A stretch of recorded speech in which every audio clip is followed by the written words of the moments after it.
বছৰ শেষৰটো দিনত বিলাসীপাৰাত ভয়ংকৰ অগ্নিকাণ্ডৰ ঘটনা।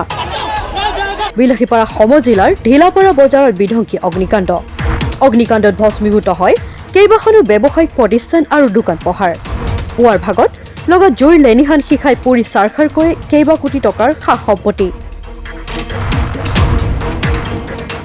জুইত সকলো পুৰি গ'ল, কিন্তু ঠিকেই থাকিল কোৰাণ শ্বৰীফ।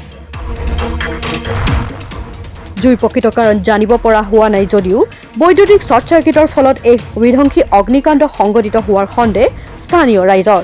পৰৱৰ্তী সময়ত কিছু পলমকৈ হলেও ঘটনাস্থলীত বিলাসীপাৰা আৰু চাপৰৰ কেইবাখনো অগ্নি নিৰ্বাপক বাহিনীৰ বাহন উপস্থিত হৈ জুই নিৰ্বাপন কৰে। ফলত জুইৰ শিখাৰ পৰা ৰক্ষা পৰে ঢিলাপাৰা বজাৰৰ আন দোকান পোহাৰসমূহ। টোপনিত আছিলো, টোপনি থাকোতে মোলৈ ফোন এটা আহিল যে এনেকে আমাৰ টিলাপাৰাত অৱস্থিত ৰহমান মেডিকেলত জুই লাগি সম্পূৰ্ণখিনি যা গৈছে। তাৰপিছত মই ততাতৈকিকে আহি দেখা পালো এই অৱস্থা। ইয়াতে কমচে কম দুখন দোকান মিলি কেইবা কোটি টকাৰ সম্পত্তি জুইত যা গৈছে।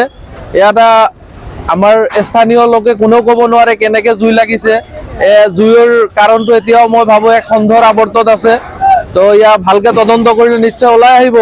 কিন্তু অগ্নি নিৰ্বাপক বাহিনীয়ে চেষ্টা কৰি আছে জুই নমাবলৈ, এতিয়ালৈকে সক্ষম হোৱা নাই। ইয়াতে কিজান আৰু অগ্নি নিৰ্বাপক বাহিনীৰ দৰকাৰ হ'ব, এয়া আমাৰ প্ৰয়োজন বুলি আমি ভাবো। কাৰণ 2-3 ঘণ্টা হৈ গ'ল, এতিয়ালৈকে জুই নমাব পৰা নাই। এতিয়াও জুই দকে জ্বলি আছে, আপোনালোকে দেখা পাইছে। গতিকে মই প্ৰশাসনক অনুৰোধ জনাইছো যিমান জলদি পাৰে আমাৰ ইয়ালৈ অগ্নি নিৰ্বাপক বাহিনী পঠিয়াওক আৰু সোনকালে এই জুই ভস্মীভূত কৰক, নহলে আৰু যিখিনি আমাৰ জুইত বিনষ্ট হৈছে আৰু যাতে নহয়।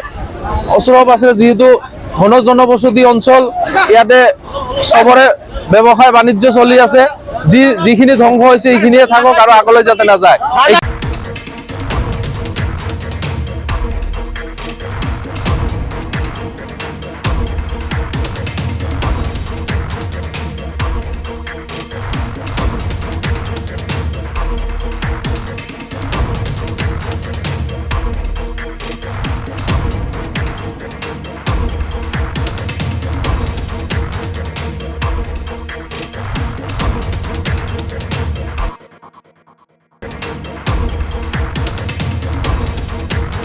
বিলাসীপাৰাৰ পৰা Abdul মজিদৰ report, my news N.